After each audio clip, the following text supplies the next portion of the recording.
Hola de nuevo, os doy la bienvenida a esta parte de la asignatura de dispensación de productos para farmacéuticos que se va a centrar en lo que es la alimentación, la dietética y también los complementos nutricionales de los que disponemos en las farmacias para ayudar a diversas patologías o para acompañar un tipo específico de rendimiento, de situación en la que se puedan encontrar algunos pacientes. Este módulo, o sea, este bloque en el que hablaremos de estos temas, va a comprender de dos temas concretos, el tema 2 y posteriormente el tema 3. En este primero, pues empezamos con unos conceptos generales de nutrición y dietética que son bastante importantes que conozcamos para esta asignatura, y luego ya en el siguiente pues hablaremos más de los complementos alimenticios y las situaciones en las que van a ser necesarios que se deban administrar y sean, bueno, en algunos casos hasta imprescindibles, ¿no? Entonces, bueno, no os hablo ya de lo que va a pasar en el siguiente tema y me centro ya en este. Como os he comentado, pues vamos a hablar de lo que es el concepto de nutrición y de los nutrientes, sobre todo, ¿vale? Poder diferenciarlos, saber cuándo vamos a necesitar más, cuál es el aporte necesario de cada uno, etcétera, etcétera. La alimentación, bueno, hay que en primer lugar diferenciarla de la nutrición, ya que la alimentación es una acción voluntaria y que, bueno, viene influida por muchos factores. Si pensamos en simplemente los culturales, pero también los religiosos, hay algunas religiones que prohíben algunos alimentos, hay gente que por distintas condiciones prefiere introducir unos alimentos en su dieta o restringir otros. Es decir, es algo que está en el que nuestra conciencia, o sea, influye de forma muy, muy explícita. Sin embargo, la nutrición es un proceso fisiológico en el que se va a producir pues, la absorción, en el que se van a metabolizar los distintos nutrientes y aquellos que no necesitamos y que son productos de desecho, pues se van a excretar. Entonces, eso es una diferencia que debemos tener en cuenta, ¿vale? Que no es lo mismo la alimentación que la nutrición. Es verdad que nosotros usamos la alimentación para para que se produzca el proceso de nutrición, ¿vale? Pero la alimentación siempre va a poder estar influenciada y, sin embargo, la nutrición, pese a que se va a ver determinada por el tipo de alimentación que tengamos, nosotros no podemos influir tanto en ella, ¿vale? Luego, pues respecto a los nutrientes, diferenciar sobre todo, bueno, pues los macronutrientes por un lado, que van a ser los tres grupos principales, los de proteínas, glúcidos y lípidos, y los micronutrientes, que son aquellos que se van a encontrar en pequeñas proporciones, y van a ser las vitaminas y los minerales.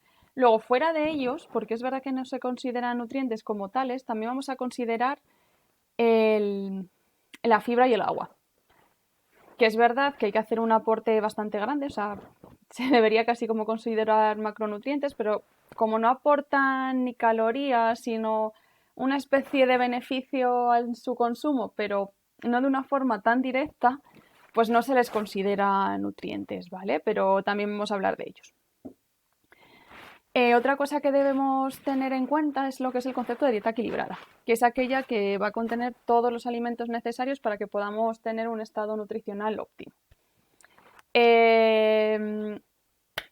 Según sean los nutrientes, aquí los hemos diferenciado según la cantidad en macro, que van a ser proteínas, glúcidos y lípidos, y micros, las vitaminas y minerales, también los podemos diferenciar según sean energéticos, plásticos o reguladores, ¿vale? ¿Qué quiere decir esto? Energéticos, evidentemente los que nos van a aportar energía, que realmente van a ser pues los hidratos, o sea, los glúcidos y las grasas, de los que hablábamos antes. Los plásticos, pues son aquellos que nos van a ayudar a crear estructuras, o sea, a recuperar algunas de nuestras células, distintas estructuras, proteínas, etcétera, que se van desgastando, ¿no? Entonces van a ser precisamente las proteínas y también las sales minerales, porque una de las partes más importantes de nuestro cuerpo van a ser los huesos, que al final están compuestos por sales minerales. Y luego el grupo de los reguladores son al final, pues bueno, los que van a van a afectar en lo que son en distintos procesos, en distintas reacciones químicas que van a ser imprescindibles para determinados procesos que se producen en el organismo y son las vitaminas y muchos minerales, ¿vale? Uy. Luego, para que el balance de estos grupos sea el adecuado, debemos conocer más o menos en qué proporción debemos consumir aquellos nutrientes de los que hemos comentado antes. El 50% del aporte total para una dieta equilibrada debe provenir de los hidratos de carbono. Que los hidratos de carbono es verdad que no son solo los cereales, también van a provenir de las frutas, sobre todo de frutas de hecho, y también de los vegetales. No quiere decir que el 50% del consumo energético que tenemos que hacer para una dieta equilibrada venga solamente por azúcares simples, como puede ser el azúcar refinado o similar, ¿vale? Luego el 30% debe de ser de lípidos y grasas, por supuesto, teniendo en cuenta que las grasas saturadas, de las que hablaremos posteriormente, pues no deben superar el 8% y que las monoinsaturadas y poliinsaturadas deben de rondar en estos valores, ¿vale? Es decir, tomar grasas, pero grasas de las que nos vienen bien para nuestro organismo. Y el consumo de proteínas debe ser del 10%. Evidentemente esto sería lo ideal, pero seguramente, o sea, ya con las cifras que os muestro aquí, pensaréis que no es así. Es verdad que realmente esto es lo ideal, pero no normalmente se cumple. Es verdad que en nuestra sociedad actualmente el porcentaje de proteínas es mucho más alto, del 10%, pero realmente no es necesario tomar más. ¿Vale? Lo ideal, o sea, lo adecuado es que no supere el 10%, salvo determinadas circunstancias. Y luego a mayores, las vitaminas y minerales se tienen que aportar continuamente en la dieta, ¿vale? O sea, diario. Una cosa diaria que no se tiene en cuenta como factores, o sea, no como un porcentaje, pero viene implícito en los distintos grupos que vamos a tomar aquí, ¿vale?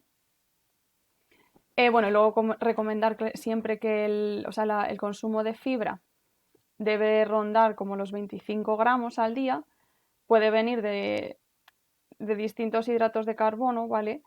Pero claro, la fibra la vamos a tener siempre, como os he dicho antes, aparte, entonces por eso no está incluida, ¿vale? Y debe ser eso, unos 25 gramos al día y debe ser pues 50-50 entre lo que es soluble e insoluble, que este tipo, o sea, los dos tipos de fibra los vamos a ver más adelante, ¿vale? No os lo quiero contar aquí. Y respecto a la dieta equilibrada, es verdad que aquí en España tenemos un ejemplo buenísimo, que es la dieta mediterránea, que realmente cumple los valores que hemos visto aquí. A mayores de esto, tiene unas características que la hacen siempre muy recomendable para prevenir el riesgo cardiovascular. Sé que todos la conocéis porque al final es la dieta que más se ha promulgado en las casas hasta hace poco, pero bueno, es verdad que se está perdiendo un poquillo, pero parece a día de hoy que vamos volviendo a ella. Aunque a veces es un poco difícil por los ritmos de vida, porque bueno, no es fácil ponerse a cocinar pues cuando hay que trabajar tantas horas, hay que dedicar al estudio, etcétera. Vosotros seguro que muchos también os veréis en esa situación y no es tan fácil, pero bueno, poco a poco se está siempre recomendando volver a ella y no dejarla de lado. Pues algunas de las características os las comento aquí, que es el consumo de alimentos de origen vegetal, desde la pasta, el arroz, el pan tanto integral como no integral, pero bueno, pan, como se dice, las legumbres, o sea, lo del punto de las legumbres es muy importante, es una de las dietas que más las incluye dentro pues, de los distintos guisos que conocemos, se toman muchas lentejas, muchas alubias, y los guisantes, que muchas otras dietas parece que no existen, es verdad que en la Mediterránea están siempre muy presentes. También se consumen muchos frutos secos, que es verdad que los frutos secos tienen un alto valor calórico, pero al final, por ejemplo, nos van a proporcionar grasas de las buenas. Entonces es verdad que es una de las cosas que también hacen que tenga un punto más, ¿no? La dieta mediterránea. Otro imprescindible es el uso del aceite de oliva como principal grasa culinaria. Eso es verdad que está relacionado con la dieta mediterránea, que es verdad que la estoy refiriendo a España, pero también también se encuentran en ella pues, el resto de países que están en torno al Mediterráneo, que es verdad que tienen las mismas características que la que llevamos nosotros aquí. Luego además se usan mucho pues distintas especias, el ajo, el pimentón, la cebolla, el limón, vinagre, que luego al final van a aportar muchas veces pues algunos de los nutrientes que consideramos pues reguladores, ¿no? Es decir, van a aportarnos vitaminas, van a aportar minerales, etcétera, etcétera, ya no solamente el valor pues que tiene en culinario. Luego también refiere un consumo moderado de lácteos, es decir, sí que se consumen los lácteos, pero de una forma un poquito más controlada que en otras dietas, que a lo mejor abusan más de quesos y lácteos, a lo mejor incluso con bastante nivel de grasa. También se caracteriza por un bajo consumo de carnes, que es a lo que me iba yo. Creo que ahora pues no es así, pero bueno, la dieta mediterránea como tal es lo que tiene, o sea, prácticamente va la carne acompañando a lo mejor pues un arroz, acompañando siempre algún guiso, pero no es el plato principal.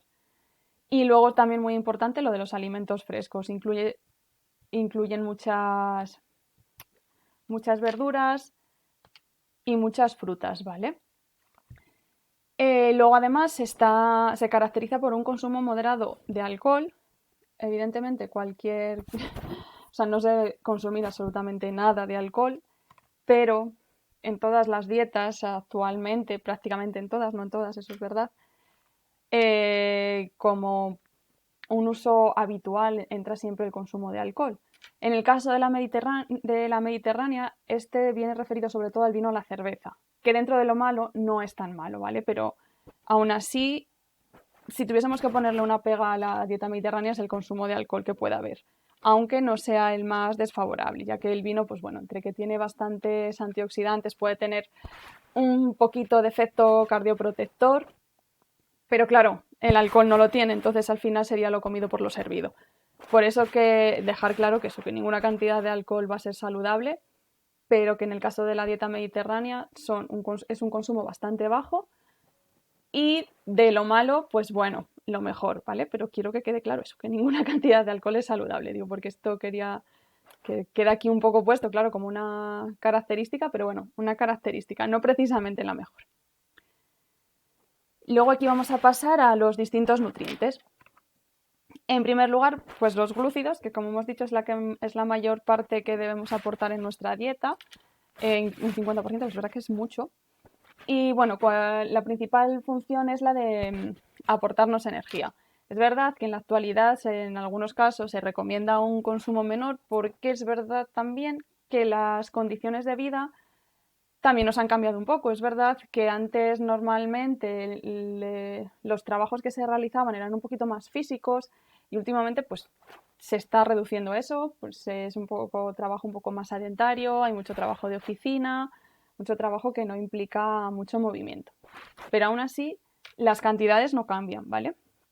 Luego diferenciar los tipos de glúcidos que encontramos. Por un lado los almidones, que son polisacáridos, es decir, son varias estructuras de distintos glúcidos que forman distintas cadenas, ¿no? Entonces, pues para que podamos asimilarlos, pues necesitaremos algunas enzimas que vayan rompiendo estas pequeñas unidades de glúcidos para ir separándolas de esas cadenas. Como por ejemplo los almidones, pues serían las amilasas. Por otro lado, los azúcares que se encuentran un poco, lo llamamos azúcares simples, pero bueno, porque son más pequeñitos, ¿vale? No son cadenas tan grandes como lo que puede ser el almidón. Que podemos diferenciarlos, pues bueno, los simples son monosacáridos o los disacáridos. Es decir, con una estructura solamente y esta es la unión de dos monosacáridos, ¿vale? Los monosacáridos más conocidos, pues la glucosa, la fructosa y la galactosa. Glucosa que se encuentra presente en los animales y en distintas estructuras también de vegetales, la fructosa que se encuentra más en los vegetales y la galactosa que es característica de la leche, ¿vale? La lactosa es galactosa con glucosa. Como es una molécula simple, pues bueno, se absorben sin necesidad de ninguna enzima ni nada, es una absorción fácil y rápida. Entonces constituyen una fuente muy buena de energía.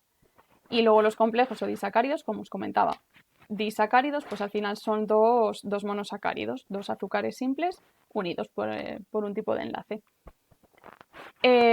¿Cuáles son? Pues la sacarosa o la lactosa que os comentaba antes, para las que sí que vamos a necesitar algunas enzimas específicas, como la sacarasa en el caso de la sacarosa o la lactasa en el caso de la lactosa, ¿vale?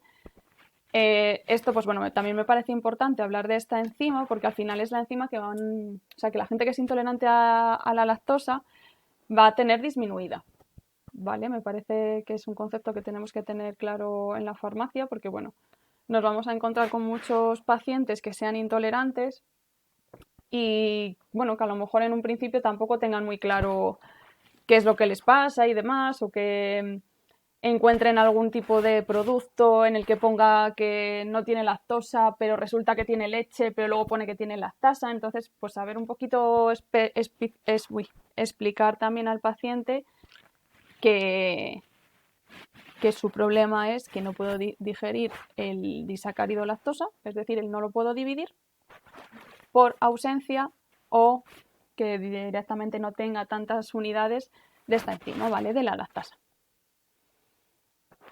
Luego, esto también es bastante importante a la hora, ya no solo en este tema, bueno, al final ya lo veréis también a lo mejor en dispensación de fármacos, pero bueno, conocer un poquito cómo se metabolizan los glúcidos en el organismo. Yo os lo he puesto aquí de una forma muy sencilla, pero bueno, tener en cuenta que por un lado vamos a tener la insulina, ¿vale? Que se va a encargar de disminuir los niveles de glucosa, es decir, nosotros vamos a ingerir cualquier alimento, se van a aumentar los niveles de glucosa, pero va a llegar un punto en el que ya no van a ser necesarios, entonces aparece la insulina y se van disminuyendo porque ya no los vamos a necesitar. En el caso contrario, pues nos lo van a producir otras hormonas como es el glucagón o la adrenalina, que va a ser justo lo contrario. Nuestro organismo de repente, pues por un periodo largo de ayuno, nos quedamos sin glucosa disponible para hacer distintas actividades dentro del organismo y lo que hace es aparecer el glucagón y ir cortando cachitos de glucosa para que queden disponibles en nuestro organismo, ¿vale? Y los podamos utilizar para el motivo que sea. En el caso de la adrenalina, que está relacionado con las situaciones de estrés, pues por lo mismo. Cuando hablamos de una situación de estrés, no es ya el estrés solamente porque tengo que estudiar mucho o tengo que hacer mucho trabajo. También es el estrés que se produce por una situación de peligro, que el cuerpo es verdad que está preparado pues, para esa situación de peligro. Necesitamos salir corriendo, pitando, y para eso necesitamos mucha energía. Entonces, por eso al final cuando se expulsa adrenalina en nuestro organismo, pues necesitamos, o sea, estimula la producción de glucosa para que la tengamos disponible en una situación así, ¿vale? Bueno, luego también saber que cuando ingerimos los glúcidos se descomponen en glucosa, que son absorbidos en nuestro intestino para posteriormente ser transformados en glucógeno. El glucógeno no es al final más que una molécula similar a la que comentaba antes, similar al almidón, es decir, como muchas glucosas juntas en una cadena a tope de cadenas de glucosa para que en el momento en el que nosotros las necesitemos, pues lo que digo, actúa el glucagón, actúa la adrenalina y empiezan a cortar estas moléculas de glucógeno para que nosotros tengamos la glucosa disponible. Bueno, por eso se llama de reserva energética, ¿vale? Porque es que son muchísimas glucosas para nuestra disposición. Sobre todo eso, para periodos en los que os decía antes, una situación de ayuno, una situación de estrés, pues no tenemos glucosa en sangre, nosotros tiramos del glucógeno y empiezan a soltarse los cachitos de glucosa para que los podamos usar para cualquier actividad. La mayor parte de este glucógeno es verdad que seguramente que lo sepáis, se encuentra sobre todo en los músculos, claro, porque son órganos que necesitan precisamente mucho aporte de glucosa, entonces se encuentra ahí almacenado para que en el momento en el que sea necesario pueda aparecer, ¿vale?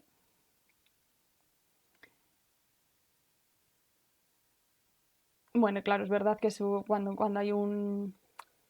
cuando el nivel de glucógeno es excesivo, pues bueno, este se transforma en grasa y se acumula en el tejido adiposo. Que va a seguir siendo una reserva energética, pero una reserva energética muy duradera, perdonad. que ya lo sabemos, que al final es, pues bueno, cuando los depósitos de grasa que todos conocemos, cada uno lo tenemos en un sitio y lo sabemos localizar perfectamente, ¿vale? Claro, ¿es una reserva de energética? Sí, porque ya sabemos que también las grasas, como hemos comentado antes, van a aportarnos energía, pero claro, no es la que vamos a usar inmediatamente, ¿vale? Es una que vamos a tener allí, que en algún momento, pues cuando haya un proceso muy, muy largo de ayuno, de máximo consumo, etcétera, etcétera, se van a ir recurriendo a estos depósitos, pero no nos van a servir para un momento rápido, rápido de necesitar energía. Bueno, y esto es verdad, claro que esto pasa muchas veces en casos en los que se siguen dietas estrictas, perdona que me lo iba a dejar por alto y creo que es importante también conocerlo. Si no tenemos una ingesta correcta de hidratos de carbono, de glúcidos, me da igual cómo los queráis llamar, ¿eh? Es verdad que creo que he usado los dos términos, pero bueno, los hidratos de carbono, es verdad que no es el nombre como tan correcto, pero bueno, hidratos de carbono glúcidos se refieren a lo mismo. Si la ingesta es insuficiente, claro, el organismo va a necesitar sacar glucosa de otras fuentes y lo puede hacer, claro, y va a poder tirar de las grasas, pero si las grasas también se quedan en déficit, va a tirar de proteínas, cosa que no es nada recomendable para nuestro organismo. Lo primero, porque va a tener que dejar de construir pues, algunas de las proteínas que vamos a necesitar nosotros y luego a mayores, pues bueno, el metabolismo de las proteínas conlleva un mayor desgaste también renal. Le cuesta un poquito más al riñón procesar todo esto, ¿vale? Simplemente, bueno, porque lo sepáis, pues si alguna vez también oís algo de las dietas estas altas en proteínas, que a veces no son muy saludables, pues es simplemente por eso, que se restringen demasiado los glúcidos. Y es verdad que, claro, con las proteínas sí que se produce, pues como suelen ser dietas de adelgazamiento, se suele producir adelgazamiento, pero no es la forma al final más sana de hacerlo. Y hablando de las proteínas, pues pasamos a hablar de las proteínas como nutrientes, que al final son cadenas que luego forman diferentes estructuras, pero lo esencial de las proteínas son los aminoácidos, ¿vale? Son aminoácidos que están unidos entre sí. Y en primer lugar, pues van a formar unas cadenas, que es lo que se llama la estructura primaria. Uy. Y estas cadenas luego se pueden poner de distintas formas, ¿no? Como con una estructura secundaria que según se van colocando, se pueden colocar, y algunas se van a unir luego entre ellas para tener un plegamiento especial, lo que se llama estructura terciaria, que suelen tener una configuración más globular, o sea, más grande, ¿no? De una proteína como tal. Es verdad que las secuencias de aminoácidos pues, son más sencillas y la configuración globular es lo que al final conocemos un poco como proteína. Van a formar pues, parte básica de los tejidos, van a ser, muchas proteínas también van a desempeñar funciones metabólicas, es decir, van a actuar como enzimas, por eso son reguladoras, y también pues, van a formar parte incluso del ADN y son muy importantes dentro del sistema inmunitario, ya que está mediado en muchos casos por algunos compuestos que son proteicos.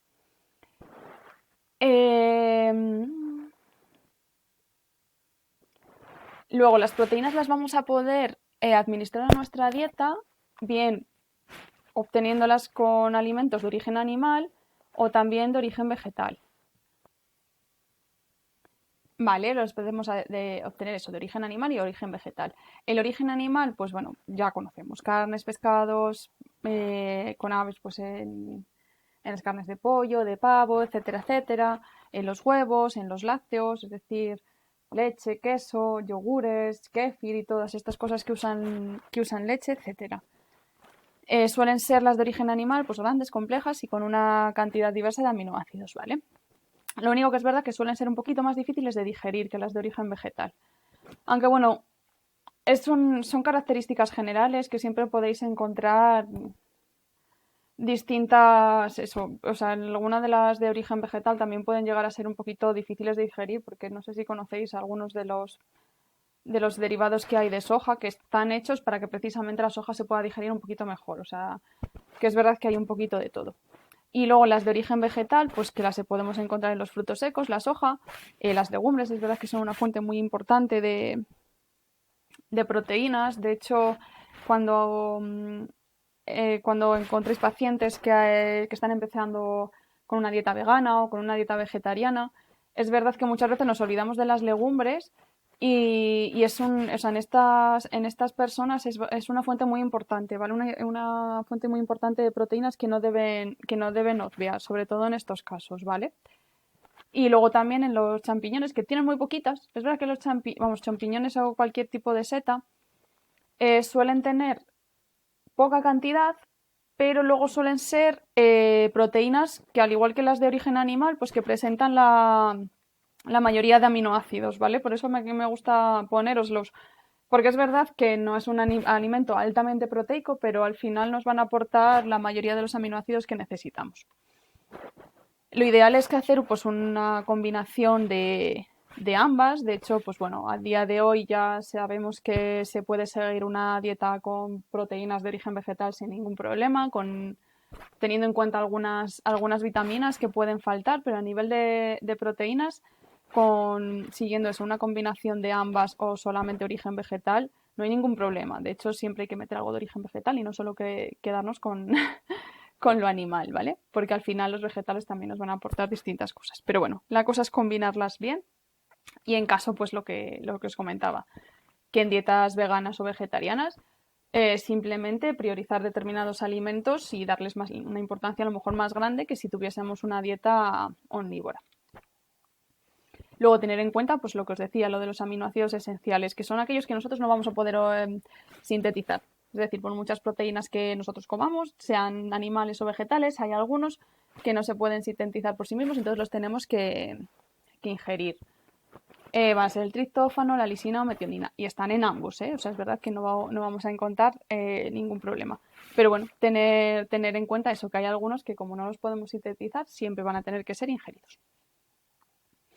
Vamos a pasar ya a los lípidos o las grasas, que son un grupo muy diverso, que, bueno, que se caracterizan porque no son solubles en agua, van a estar dentro de los macronutrientes y dentro de aquellos que van a ser nutrientes energéticos, es decir, que nos van a aportar energías, pero bueno, también van a participar en otras muchas cosas dentro de nuestro organismo. Por ejemplo, como os tengo aquí puesto, en las estructuras, o sea, los fosfolípidos de las bicapas de las células o las vainas que envuelven a los nervios incluso, etcétera. Es decir, que están luego dentro de muchas funciones y situaciones.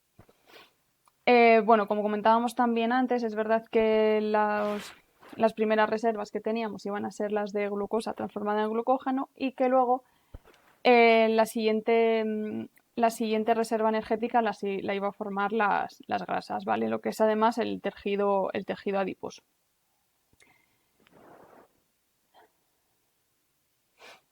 Es verdad que hay muchos tipos de lípidos, pero bueno, hay algunos que son un poquito más importantes, sobre todo hablando a nivel nutricional, ¿vale? Es verdad que a lo mejor de incluso otras asignaturas puede que conozcáis algunos más, pero bueno, aquí yo os he querido hablar sobre todo de los que están más relacionados con la nutrición, ¿vale? Y que tenemos que tener en cuenta en las dietas y en las recomendaciones a los distintos pacientes. Vamos a diferenciar, por un lado, los ácidos grasos saturados, los ácidos grasos insaturados y también vamos a hablar de los esteroides posteriormente, ¿vale? Los ácidos saturados son aquellos que no van a tener ningún tipo de doble enlace, entonces van a hacerlos, bueno, pues un poquito más difíciles de combinarse. Es verdad que esto no tiene nada que ver, pero bueno, los dobles enlaces, pues bueno, es una cosa de química que no viene ahora a cuento. Pero bueno, al estar, es una estructura completa, entera, como si fuese una cadenita. A ver que os dibujo aquí una.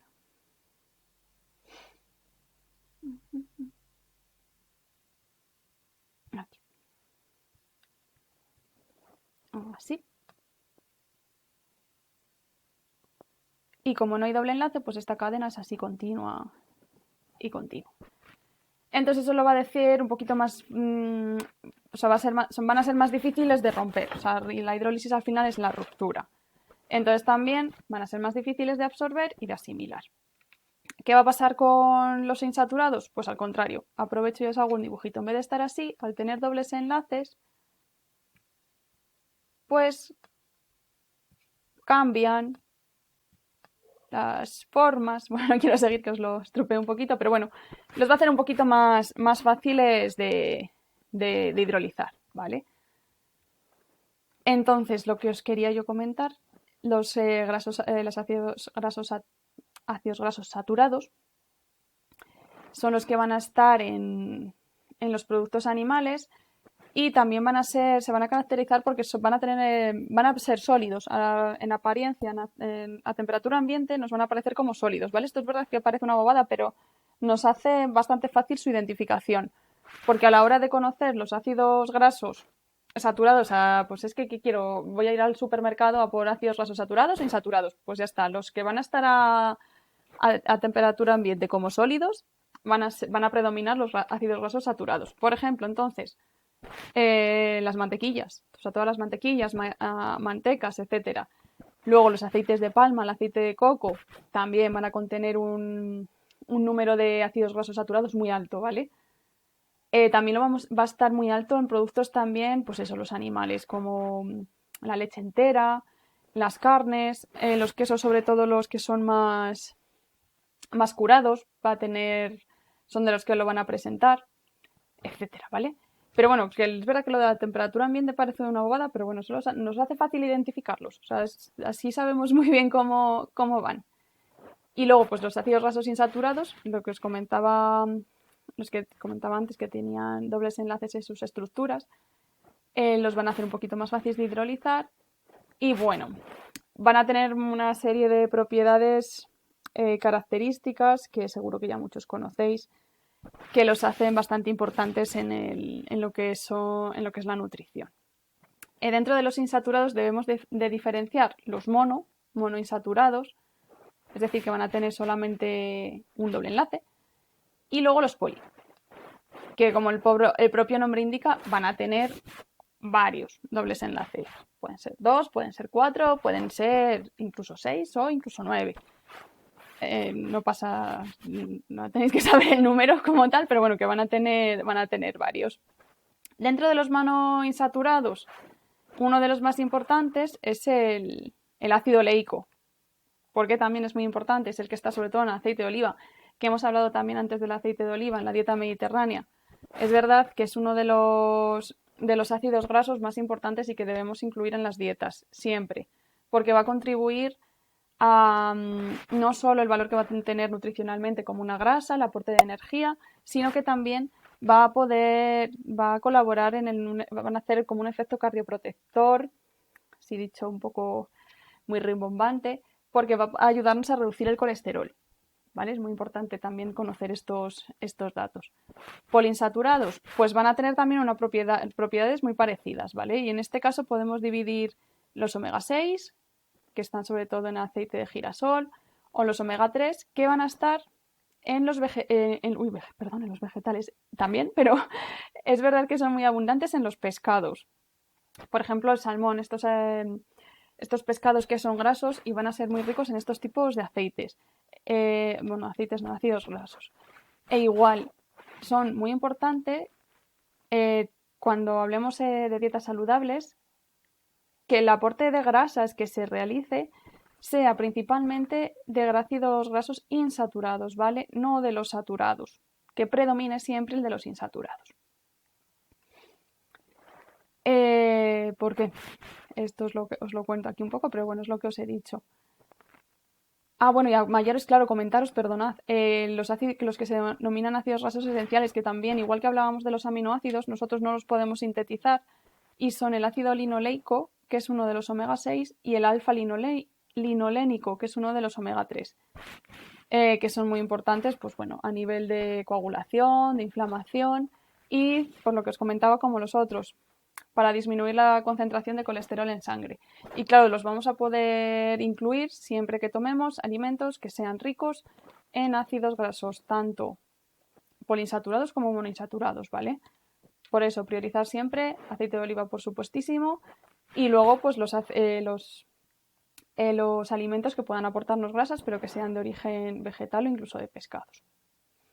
Y ya por último, dentro de los lípidos, hablar pues de los esteroides, que son unas moléculas que derivan de una supermolécula que se denomina el ciclopentano perhidrofenantreno y que a raíz de esta se obtienen diversos tipos de moléculas, pero a nosotros las que más nos interesan en este tema, sobre todo va a ser el colesterol, ¿vale? Que se va a encontrar sobre todo en las membranas animales, que va a ser el precursor de los ácidos biliares y de otras muchas hormonas. Luego, conocer que el colesterol se va a transportar en sangre por dos tipos de lipoproteínas. Por un lado, las HLDL y por otro lado, las LDL. Que estas, las últimas, las LDL, van a ser las que van a favorecer su depósito en los vasos sanguíneos. Es decir, las que no nos interesa que estén altas y las que se consideran el colesterol malo, ¿no? Cuando muchas veces hablamos del colesterol malo o bueno, las LDL son al final las que se consideran el colesterol malo, ¿vale? El que al final se acaba acumulando en nuestras arterias. Luego, a mayores del colesterol, pues conviene también que conozcamos el ergosterol, que es una molécula muy similar, pero que la vamos a encontrar en los hongos, es decir, está presente en las setas que se consumen. Que además, se transforma en la vitamina C por acción de la luz solar, porque la vitamina D también es verdad que es otro esteroide, ¿ok?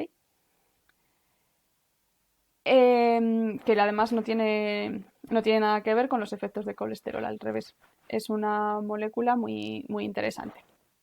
Y lo mismo nos va a pasar con los fitoesteroles, que van a ser moléculas esteroides similares al colesterol, pero que se van a encontrar en los productos vegetales, que van a poder ayudar a bajar los niveles de colesterol y que conviene, por lo tanto, como comentábamos antes, que nuestra dieta tenga un consumo elevado de fitoesteroles y de ácidos grasos poliinsaturados o monoinsaturados, ¿vale? De estos tres. No pasa absolutamente nada porque tomemos productos que tengan ácidos grasos saturados, siempre y cuando hagamos un buen equilibrio con el resto, ¿vale? Tanto con los ácidos grasos insaturados como con productos que van a ayudar a disminuir este colesterol, ¿vale? Los fitoesteroles. Porque de hecho el colesterol realmente está presente, o sea, es un compuesto que nosotros necesitamos en nuestro organismo, o sea, de hecho está presente en las membranas animales, pero bueno, ya no quiere decir solamente las membranas animales de los alimentos que consumimos, sino las nuestras también, o sea, es esencial, o sea, sin el colesterol nuestras células no tendrían la flexibilidad que tienen a nivel de membrana, o sea, es realmente imprescindible.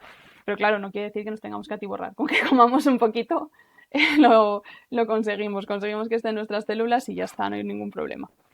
Entonces, por eso recomendad siempre dietas que incluyan un porcentaje equilibrado de los distintos ácidos grasos y de los esteroides, ¿vale? Y luego ya pasamos al final del tema, que vamos a hablar de las vitaminas, que son moléculas indispensables que van a influir van a estar, las vamos a necesitar para distintas reacciones que van a tener que se tienen en nuestro organismo, desde el ciclo de Krebs, desde las sinapsis nerviosas, etcétera, o sea, cosas que son totalmente imprescindibles, tanto vitaminas como algunos minerales, ¿vale? Las vamos a encontrar, ya sabéis que en la mayoría de productos frescos, crudos, también los vamos a encontrar en productos animales, porque es verdad que algunas las relacionamos siempre como con el mundo vegetal, pero bueno, muchas de las vitaminas son exclusivas de algunos productos animales, etcétera. Conocer también, pues bueno, los estados de avitaminosis, que quiere decir que hay alguna carencia de alguna vitamina, cuando hay hipovitaminosis, que hay una carencia parcial, o hiper, que también puede tener lugar, como hay algunas vitaminas que se pueden acumular en nuestro organismo, es decir, las vitaminas liposolubles, es decir, aquellas que se van a disolver en grasa, como hemos comentado también antes, vamos a tener depósitos de grasa, entonces esas vitaminas se pueden acumular en estos tejidos adiposos y se puede dar lugar a situaciones de hipervitaminosis, es decir, vamos a tener más vitaminas de las que necesitamos. ¿En qué situaciones van a producirse sobre todo hipo y avitaminosis, pues cuando hay una ingesta excesiva de alcohol, cuando hay consumo de tabaco, drogas, cuando hay situaciones de estrés, evidentemente cuando no hay una buena alimentación, pero también cuando se consuman distintos medicamentos, estrógenos, antibióticos, laxantes, etcétera, etcétera. Van a ser en estas situaciones cuando sí que se puedan recomendar pues, la ingesta de complementos vitamínicos, porque normalmente nosotros introducimos las vitaminas en nuestro organismo a través de la dieta. No es necesario tomar un complemento vitamínico si nosotros tenemos una alimentación equilibrada en la que introducimos todos los tipos de alimentos. Pero si pese a eso nos encontramos ante una situación de las que se citan aquí, sí que se puede tener que recurrir a algún tipo de complemento vitamínico, ¿vale? Para poder paliar en alguna situación en la que alguna de las vitaminas esté un poquito más disminuida. Debemos diferenciar dentro de las vitaminas liposolubles, es decir, las que se van a disolver en grasas o aceites, y las hidrosolubles, que son aquellas que se disuelven en agua, ¿vale? Dentro de las liposolubles tenemos la vitamina A, que vamos a encontrarla sobre todo en alimentos de origen vegetal, también en el hígado de algunos animales y en los tejidos grasos de la piel, porque son liposolubles. Y claro, como se van a acumular, pues bueno, no hace falta, no suele ser una de las vitaminas que se tengan que administrar, salvo en algunos casos particulares. Es un antioxidante súper potente y está relacionado con la protección de la piel y en los procesos de visión, porque está implicada en distintas reacciones que se llevan a cabo en la retina, ¿vale? Luego la vitamina D, que también es muy importante, está relacionada con la absorción de calcio y fósforo a nivel del hueso y se suele formar por acción de los rayos ultravioletas en la piel, ¿vale? Incide sobre un precursor de lo que es la vitamina D como tal. Claro, su déficit evidentemente nos puede acarrear problemas óseos, ¿vale? Por eso muchas veces se suministra en casos de osteoporosis, etcétera, y en situaciones en las que no se toma el sol de forma adecuada. De hecho, antes es verdad que parecía que todo el mundo tenía vitamina D, pero igual que he comentado antes que a veces que se estaba llevando una vida un poquito más sedentaria y que algunos de los valores de los nutrientes que se deben aportar han ido cambiando, con la vitamina D ha pasado un poquito lo mismo. Antes había más trabajos al aire libre, la gente trabajaba más a lo mejor en el campo, y ahora no. Y ahora es verdad que mucha gente necesita suplementar con vitamina D para no tener luego ningún problema pues, de desarrollo de osteoporosis o más riesgo de fractura ósea, etc. Luego está la vitamina E, que es también un antioxidante muy potente, que es también muy importante a nivel del sistema inmunitario. Y esto pues os lo quiero resaltar, lo del sistema inmunitario, porque estoy segura de que vais a encontraros, bueno, ya no solo, iba a decir complementos, complementos alimenticios, pero no solo complementos alimenticios. Fijaros muchas veces en algunos de los productos que digan, o sea, productos alimentarios, no alimenticios, o sea, no un complemento alimenticio de los que se venden en farmacia, etcétera, que también, pero algunos alimentos que se vendan como inmunoprotector, ayuda a reforzar el sistema inmunitario, seguro que se os vienen muchos a la cabeza y sobre todo algunos en concreto. Pues mira, aprovecho y os sugiero que lo busquéis. Si veis algún alimento que ponga eso, es que es súper bueno para el sistema inmune. Fijaros que normalmente, independientemente, a lo mejor tienen alguna cosa que de verdad influye en el sistema inmune, pero suele venir la coletilla de que tienen todos vitamina E.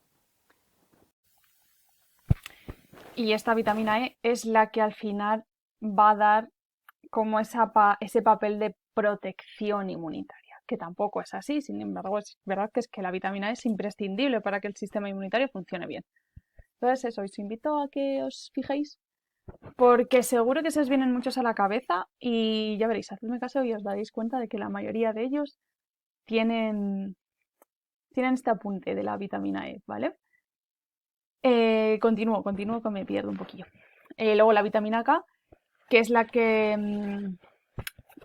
que es imprescindible para que se produzca correctamente la coagulación sanguínea, ¿vale? Se llama antihemorrágica, de hecho, muchas veces. que la vamos a encontrar en animales de origen vegetal, como las coles, también en las judías verdes, en otros tipos de legumbres de este estilo, también en alimentos de origen animal, sobre todo en la zona, en los hígados, también se va a encontrar en el huevo, en algunos quesos, etcétera, etcétera. Bueno, y a nivel ya, como es lo que os comentaba antes, pues cuando hay una deficiencia se puede causar una enfermedad hemorrágica, claro, y en muchos en los bebés se les inyecta directamente al nacer para que esto no ocurra. Pasamos ahora a las vitaminas hidrosolubles, que son aquellas que se disuelven en agua. Entonces, estas no se nos van a almacenar en el organismo, claro, no se nos van a quedar en el tejido adiposo. Y estas debemos aportarlas siempre regularmente, considerando que, claro, nunca las vamos a retener, las vamos a usar. Cuando se usan, se acaban, no se van a almacenar.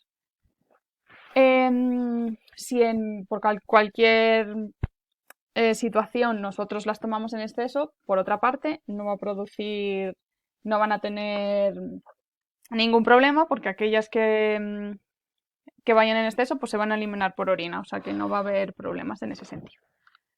Dentro de las hidrosolubles, bueno, pues la vitamina C o el ácido ascórbico, en los vegetales frescos sobre todo, gran antioxidante, relacionado con la síntesis de los aminoácidos, bueno, y también con la asimilación del ácido fólico o el hierro. Esto es verdad que es muy importante porque, bueno, en la farmacia os vais a encontrar situaciones en las que pues la gente tenga que tomar suplementos de hierro, y es verdad que una de las formas de que este hierro se asimile mejor es con el consumo de este hierro con vitamina C, que puede ser un simple zumo de naranja. Pero bueno, también a la hora de, por ejemplo, jugar con la dieta, esto ya os lo hago pues, bueno, para vuestro nivel, en vuestra casa, pues claro, a lo mejor tomar unas lentejas que tienen bastante hierro, pero es verdad que no se nos va a asimilar del todo, pues si no los acompañamos de algún alimento que pueda tener un poquito de vitamina C. Es decir, bueno, pues tomar a lo mejor esas lentejas y previamente a lo mejor una ensaladita que pueda tener algún alimento con vitamina C, que al final no todos los vegetales lo tienen, pero bueno, es verdad que nos va a ayudar un poquito en ese aspecto, ¿no? Ir mezclando algunos alimentos para poder sacar lo mejor de ellos, ¿vale? Luego la vitamina H, que también se denomina biotina, que está relacionado con el metabolismo de los carbohidratos y de las grasas, que se encuentran en frutos secos, en las frutas, también en la leche, en el hígado, etcétera, etcétera.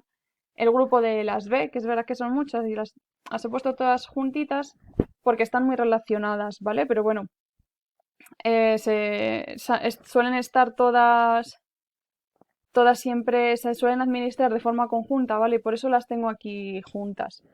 La mayoría pues se encuentran en los cereales, en los granos integrales, en la levadura de cerveza, es verdad que contiene todas las del grupo B, también los frutos secos, las legumbres, etcétera, etcétera. Luego dentro del grupo B, la vitamina B12 sí que la he puesto fuera porque va un poquito por otra vía. Esta es indispensable para la formación de los glóbulos rojos y en la formación de determinados tejidos, y es la que, si hay déficit de esta vitamina, se produce lo que se llama la anemia perniciosa. Gente que tiene mucha palidez, cansancio, porque la formación de los glóbulos rojos no es la correcta, ¿vale? Pues me parece bastante importante. Sobre todo además que se encuentra en alimentos de origen animal, entonces sería una de las vitaminas que en dietas más estrictas veganas, las vegetarianas, es verdad que al final a lo mejor sí que se produce un aporte con los alimentos que se eligen, pero en las veganas se podría dar alguna carencia, ¿no? Entonces, bueno, me parece importante tenerlo en cuenta para que si en algún momento tenéis algún paciente que os comenta, pues es que estoy empezando a hacer con una dieta vegana y tal, pero es que, no sé, me encuentro un poquillo más cansado, no sé si estoy bien, tal. Pues bueno, recomendarle eso, pues que hable con su médico, con un nutricionista para que le aconseje, que es verdad que es un cambio muy importante. Y suelen recomendar siempre hacer un aporte extra de esta vitamina, ¿vale? De la vitamina B12. Y pasamos también ahora a los minerales, que son muchos, aunque vayan en poquitas cantidades, pero bueno, son distintos, os hablo de unos cuantos, y comparándolos pues según la aportación que debemos hacer de ellos y la cantidad en la que se encuentran en nuestro organismo. Por una parte vamos a tener los macrominerales que se necesitan en mayor cantidad y que pues bueno, la ingesta va a estar alrededor de los 100 miligramos día. Digo alrededor porque bueno, algunos pueden ser más, un poquito menos, pero en torno a esto, ¿vale? ¿Cuáles van a ser? El calcio, evidentemente, que va a estar en los huesos, el magnesio, que va a intervenir en el metabolismo energético.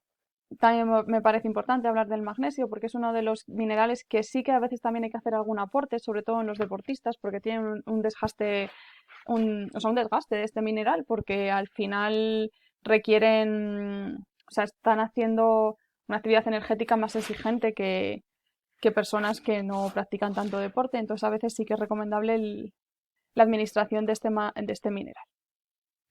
El azufre que está en distintas enzimas, hormonas, muchísimas de ellas, el sodio, el potasio, el cloro que van a intervenir en la sinapsis nerviosa, también en el proceso de contractilidad de las células tanto cardíacas como las células musculares.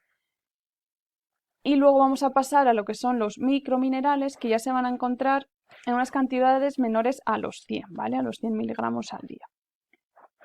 ¿Cuáles van a ser los más importantes? El hierro, imprescindible, que ya lo hemos dicho antes también, pues está relacionado con el transporte del oxígeno, ¿verdad? En la estructura de la hemoglobina se encuentra una molécula de hierro que es la que hace que se una el oxígeno, ¿vale? A la estructura de la hemoglobina. Por otra parte, el yodo, que está, vamos, que forma parte directamente de las hormonas del tiroides, de la T3 y la T4. El cobre, que está relacionado con, vamos, implicado directamente en la formación de los glóbulos rojos, es imprescindible para que se produzcan las distintas reacciones que llevan a cabo para que se produzcan. O cuál más, el selenio, que está también, que no forma parte de las hormonas tiroideas, pero sí que está relacionado con los procesos que se llevan a cabo en el tiroides, ¿vale? Luego el cromo, también relacionado con la acción de la insulina. Y luego vamos a pasar a hablar de los que son los minerales ultra traza. Estos que aunque sean imprescindibles, están en unas cantidades muy, muy, muy pequeñitas, ¿vale? O sea, menos de 1 miligramo al día, que es que a veces son incluso microgramos, pero bueno, que tienen que estar, ¿vale? Tienen que estar aunque sean cantidades muy pequeñas. O sea, el déficit puede llevar problemas, ¿vale? Y algunos de los más importantes que os he puesto, bueno, pues el litio, que cuando se produce déficit de este mineral está relacionado su déficit con distintas enfermedades psiquiátricas, o el boro, ¿vale? Que está involucrado en el metabolismo de distintas vitaminas y otros minerales. Luego también, como os comentaba al principio, también vamos a hablar de lo que es la fibra dietética y el agua, que no se consideran como nutrientes, pero bueno, los tenemos aquí. La fibra dietética pues van a incluir aquella parte de los alimentos vegetales que no vamos a ser capaces de digerir. Es decir, nosotros no vamos a tener enzimas como las que hablábamos antes. Es verdad que la fibra dietética al final son distintas moléculas de azúcares, o sea, de glúcidos muy complejos, pero de los que nosotros no disponemos herramientas para romperlos. Igual sí que sí tenemos la sacarasa o la lactasa para romper las moléculas que comentamos antes, la lactosa o la sacarosa, no las tenemos para digerir este grupo de alimentos, ¿vale? Lo que es la fibra dietética. Entonces pasa intacta prácticamente por todo el tracto digestivo. Los beneficios de su ingesta, pues bueno, están relacionados sobre todo a nivel de la salud intestinal y también con el control de los niveles de colesterol, lo que va a conllevar una disminución pues también de los accidentes cardiovasculares porque están estrechamente relacionados con los niveles de colesterol altos. La podemos dividir en dos grupos, por un lado la fibra soluble y por otro lado la insoluble.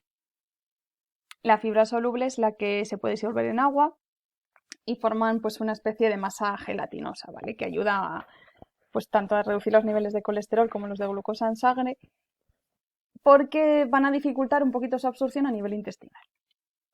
Protege además la mucosa gástrica porque es blandita, es demulcente y la vamos a encontrar sobre todo en la avena, la cebada, guisantes, sobre todo en las frutas también, en algunas verduras como la zanahoria. Y luego por otra parte vamos a tener la fibra insoluble, que no se disuelve en agua. Va a promover el movimiento del tracto intestinal bastante más que la soluble y va a aumentar bastante el volumen de heces también, porque por lo que es muy interesante en los casos de estreñimiento. Es una de las primeras opciones para suministrar a los pacientes que tienen estreñimiento ocasional, ¿vale? Su textura es bastante seca, es muy saciante y, claro, tiene efecto laxante. Además, captura las sales biliares y va a ayudar también a reducir el colesterol. La vamos a encontrar sobre todo en las harinas integrales de trigo integral, también en el salvado y en los frutos secos y sobre todo en verduras, no tanto como en frutas como la soluble, pero sí en verduras. Y ya por último, bueno, comentar que el agua es imprescindible para los seres vivos, ya que aproximadamente el 60% del organismo está formado por agua, está involucrado en todos los procesos que se llevan a cabo en el interior de la célula, la sangre está compuesta mayoritariamente por agua y también la vamos a encontrar en los distintos tejidos intersticiales. Las reacciones se producen todas en medio acuoso y la mayoría de las enzimas pues precisan de agua para su activación. Por lo tanto, va a ser siempre indispensable que nosotros la suministremos a través de la dieta. Lo recomendable pues está entre 2 o 3 litros, dependiendo un poquito de las situaciones en las que nos encontremos. Por ejemplo, cuando hace más calor es recomendable subir estas cantidades o disminuirlas si no es necesario o hay algún problema de retención de líquidos, etcétera. Pero las cantidades que vamos a recomendar siempre van a estar rondando estas cifras entre los 2 y los 3 litros. Pues esto es todo por la primera parte. Ya en el siguiente tema hablaremos de lo que son los complementos que vamos a poder suministrar, recomendar a los pacientes. Pero bueno, este ha sido el tema para conocer un poquito los principales nutrientes de los que vamos a hablar y para poder conocerlos y establecer las cantidades que se van a necesitar de ellos en una dieta equilibrada, ¿vale?